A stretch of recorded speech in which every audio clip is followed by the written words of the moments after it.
Through this interfaith, we become united. Hindi pinag-usapan religion dito. Pinag-usapan yung puso mo. You serve God in all aspect. Hindi dahil iba yung paniniwalaan mo, iba yung sekta mo. Doon ko nakita una na we become united because of Christ.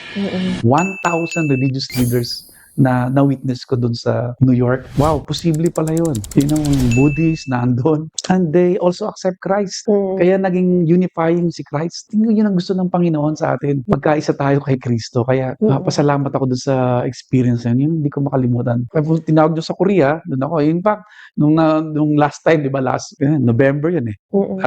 Meron akong academic conference there to give a talk about on social science. But sa Busan University, dahil nandun na ako, binago ko yung aking schedule. I decided to, in solidarity with other religious leaders, to pray for Mother Moon. Because I believe Mother Moon and Father Moon, they were very faithful to God. Babasahin mo kanilang biography, lalo na si Dr. Moon, pinakita niya yung kanyang mga experiences at encounters with Christ. From North Korea to South Korea and globally, naging unifying. They are trying to unify.